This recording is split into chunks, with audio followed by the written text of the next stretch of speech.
वालेकुम क्लास। आज का जो हमारा टॉपिक है वो है कार्नफ मैप।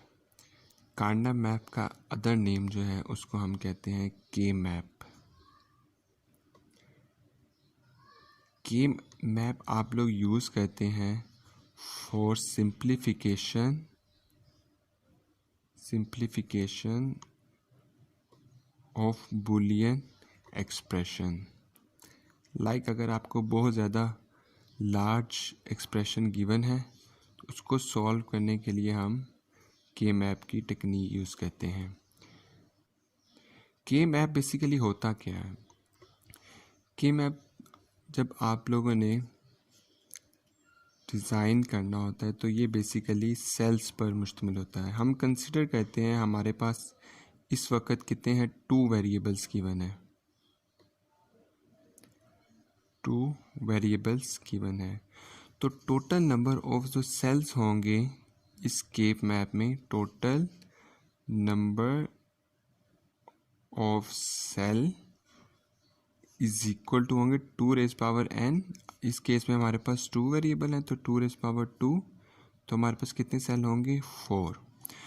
तो हम के मैप बनाते कैसे हैं? सबसे पहले आपको एक ये रेक्टेंगल सी नज़र आ रही होगी, एक रेक्टेंगल बनाते हैं। अब ये 2 वेरिएबल के केस में हमने बनानी है तो हम क्या करते हैं, यहाँ पे एक सेपरेशन लाइन लगाते हैं। एक वेरिएबल हम यहाँ पे रिप्रेजेंट कर देते हैं और एक वेरिएबल हम यहाँ पे रिप्रेजेंट कर देते हैं। अब इसमें टोटल कितने सेल्स होंगे, 4। तो हम इसके सेल्स बनाते हैं कुछ इस तरह करके। अगर हम इसको काउंट करते हैं तो 1 2 3 एंड 4। जैसा कि हमने लॉजिक गेट्स में भी पढ़ा होता है कि लॉजिक गेट में हमारे पास अगर एक इनपुट हो तो कितने, हमारे पास एक वेरिएबल हो तो कितनी उस पर मैक्सिमम इनपुट हो सकती हैं, 0 और 1। सिमिलरली हम क्या करते हैं, यहाँ पे भी 0 और 1 प्लेस कर देते हैं और यहाँ पे भी 0 और 1 प्लेस कर देते हैं। ये तो था सिंपल 2 वेरिएबल का के मैप। अगर मैंने 3 वेरिएबल का के मैप बनाना हो तो 3 वेरिएबल के के मैप में सबसे पहले कितने सेल होंगे, हमारे पास 3 वेरिएबल्स होंगे इस केस में हमारे पास, और सेल्स कितने होंगे, 2 रेज़ पावर 3, इट मीन्स 8। तो ये मैंने एक 3 वेरिएबल का के मैप बनाया जिसमें मैंने क्या किया, 2 वेरिएबल को यहाँ पे लिख दिया है और एक वेरिएबल सी मैंने यहाँ पे लिख दिया। आप इसको रिवर्स भी कर सकते हैं, ए भी यहाँ पे भी लिख सकते हैं और सी यहाँ पे भी लिख सकते हैं, डिपेंड करता है आप पर कि आप इसको कैसे सॉल्व करते हैं। तो अब हमारे पास ए भी है, सी में तो क्योंकि एक हमारे पास वेरिएबल है तो इनपुट्स कितनी होंगी, 2, तो 0 और 1 यहाँ पे आ जाएगा। अब ये क्या है, 0 0 0 1। अब इसका जैसे फॉर एग्जांपल हम लोग लॉजिक गेट में कर देते हैं 0 0 0 1 1 0 और 0 1। इसमें आप लोगों ने एक रूल ये याद रखना है कि जब आप एक सेल से दूसरे सेल में ट्रांसफ़र करते हैं वैल्यू तो क्या होगा। अब देखें यहाँ पे है 0 0, ये सेम है, और 0 को क्या कर दिया, 1। इसका मतलब है कि एक वेरिएबल की वैल्यू चेंज होनी चाहिए। लाइक सिंपल लैंग्वेज में कि जो स्टेट है वो सिर्फ एक चेंज होनी चाहिए। अब आपका क्वेश्चन होना चाहिए कि यहाँ पे नेक्स्ट होना चाहिए 1 0। तो 1 0 के लिए यहाँ पे मुझे क्या करना पड़ेगा, पहले तो इस 1 को 0 बनाना पड़ेगा, एक स्टेट चेंज हुई, फिर इस 0 को 1 भी करना पड़ेगा, दूसरी स्टेट चेंज हुई, तो 2 स्टेट चेंज हो रही है। तो इसके लिए हम ये 1 0 नहीं अप्लाई करेंगे।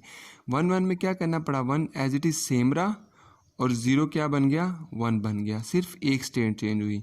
फिर सेकंड में हम लोग देखते हैं किसी 1 को 0 किया और 1 एज इट इज़ रहा, फिर एक स्टेट चेंज हुई। इसका मतलब है, इसको मैं अगर समराइज़ करूं तो अगर आपने एक सेल से दूसरे सेल में जाना है तो सिंपल एक स्टेट ही चेंज होना चाहिए। जो 3 वेरिएबल का हम इस तरह भी बना सकते हैं और सेकंड मेथड है हम इसको इस तरह भी बना सकते हैं। ए भी मैंने 2 इनपुट्स यहाँ पे ले लिए, 1 इनपुट्स मैंने यहाँ पे सी प्लेस कर दी, 0 0 अगेन 1 एक स्टेट चेंज हुई, 1 कर दिया, अगेन 1 स्टेट चेंज की, इसको 1 कर दिया, अगेन 1 स्टेट चेंज की और इसको 0 कर दिया।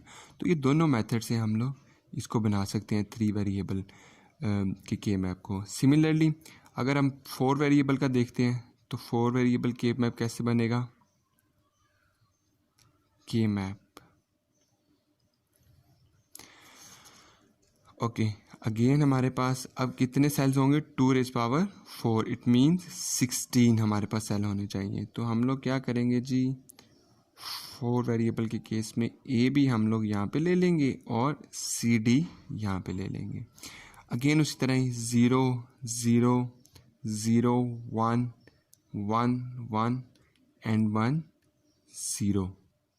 ओके, सी डी के केस में क्या होगा, 0 0 0 1 1 1 एंड 1 0। आप इनको सेपरेट कर देंगे विद द लाइन।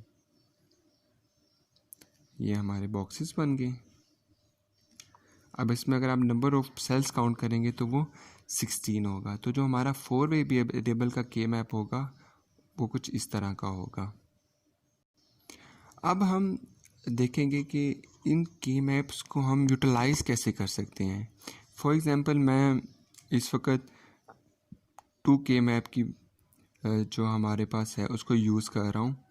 अगर मैं सपोज करता हूँ ये हमारे पास है 1, के मैप में एक रूल आपने याद रखना है कि ए बार को जो बार में वैल्यू आती है इनको 0 कहते हैं और जो सिंपल वैल्यू आती है उनको 1 कहते हैं। ठीक है, अब सपोज मैंने यहाँ पे लिखा है 1, तो इसका बूलियन एक्सप्रेशन कैसे बनेगा इस सेल से, तो वो इस तरह बनेगा कि सपोज हमारे पास ये क्या है, 1 है।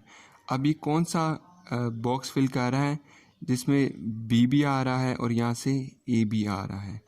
तो ए आपके पास क्या है, 0, तो ए को हम लिख देते हैं ए बार, और बी भी हमारे पास क्या है यहाँ पे 0, और यहाँ पे भी हम क्या लिख देंगे, बी बार। इट मीन्स हम इस वक्त 1 का मतलब है हम लोग कौन सा सेल यूज़ कर रहे हैं, ए बार और बी बार। अगर मैं सपोज कर लेता हूँ हमारे पास 1 आ गया है यहाँ पर, तो फिर क्या होगा, हमारे पास b की वैल्यू यहाँ पे, क्योंकि b की वैल्यूज़ ये हैं सारी और a की वैल्यूज़ ये हैं, तो b हमारे पास क्या है इस वक्त 1, यहाँ तक जाना है हमने तो 1 आ जाएगा, और कॉलम में हमारे पास क्या है, a की वैल्यू 1 है, तो हमारे पास इस सेल का क्या होगा, a b वैल्यू होगी। ये हम एरो से मार्क कर देते हैं कि 1 रिप्रेजेंट कर रहा है ए बी को और ए बार रिप्रेजेंट कर रहा है 1 को। ये तो था जब हमारे पास 2 वेरिएबल गिवन होंगे तो उसमें वैल्यू को कैसे रिप्रेजेंट कर रहा है। अभी सिर्फ मैं रूल बता रहा हूँ वैल्यू को कैसे रिप्रेजेंट करना है, अभी सॉल्व करना नहीं, इसको बताया मैंने। अभी ये है कि जब आपको एक मैप गिवन होगा, उसमें वैल्यू गिवन होगी, इसका एक्सप्रेशन कैसे लिख सकते हैं। अब 3/3 में चलते हैं, तो ये हम सपोज कर लेते हैं यहाँ पर गिवन है हमारे पास 1, और इसको हम लोग कैसे रिप्रेजेंट करेंगे। अगेन देखेंगे ये सी है हमारे पास, यहाँ पे सी बार बल्कि है हमारे पास क्योंकि 0 वैल्यू है, और यहाँ पे देखेंगे 0 1 है।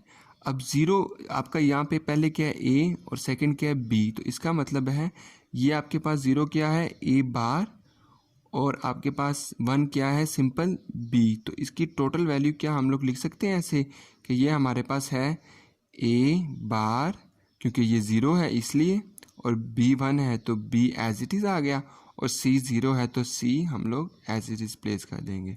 अगर यहाँ पे 1 गिवन होगा तो ए बार बी सी हमारे पास आ जाएगा। अब सिमिलरली हम लोग 4/4 2/2 जिसमें हमारे पास 4 वेरिएबल होंगे उस पर भी वैल्यू को रिप्रेजेंट कर लेते हैं। हम सपोज कर लेते हैं ये 1 है, तो हम इसमें कैसे रिप्रेजेंट करेंगे ये वैल्यू को। अगेन हम यहाँ पे लेफ़्ट साइड पे इसको कंसिडर करेंगे और यहाँ पे वर्टिकली इसको कंसिडर करेंगे। अब यहाँ पे देखिए हमारे पास a है, a की वैल्यू क्या है a बार, और ये क्या है b है। अगर हम रो में देखते हैं तो ये हमारे पास क्या है c बार, और ये क्या है d। c बार इसलिए क्योंकि 0 को मैंने रूल बताया था, 0 को हमेशा हम लोग बार में लेते हैं और 1 को हमेशा सिंपल एज इट इज़ लेते हैं। तो हम लोग इसकी वैल्यू को यहाँ पे मेंशन कर देते हैं, तो ये क्या होगा हमारे पास a बार b ये वाली वैल्यू और साथ इसे क्या है c बार d, ये एक्सप्रेशन होगा 1 का। इसकी एक एग्जांपल हम लोग और देख लेते हैं। यहाँ पे 1 है सपोज, उसी तरह ही रो पे हम लोग लाइन लगाएंगे और यहाँ पे हम लोग कॉलम पे लाइन लगाएंगे। ठीक है, तो अब हम पहले इसके ऊपर लिख लेते हैं, ये है ए बी और ये हमारे पास क्या है ए सी, क्योंकि यहाँ पे हमारे पास सी डी है तो हम लोग सी लिखेंगे और डी बार। तो फाइनल एक्सप्रेशन इसका क्या आ जाएगा आपके पास, a b as it is आ जाएगा। और यहाँ पे क्या है सी डी बार। तो ये तो आपने देखा कि आपके पास 2 का आप के मैप कैसे बना सकते हैं, 3 वेरिएबल्स का और 4 वेरिएबल्स का आप के मैप कैसे बना सकते हैं, और इनकी एक्सप्रेशन कैसे लिख सकते हैं अगर हमारे पास वैल्यूज़ 1 आ जाएं। नेक्स्ट वीडियो में आप देखेंगे कि हम लोग कैसे के मैप की मदद से एक बुलियन एक्सप्रेशन को सिंप्लीफाइड कर सकते हैं।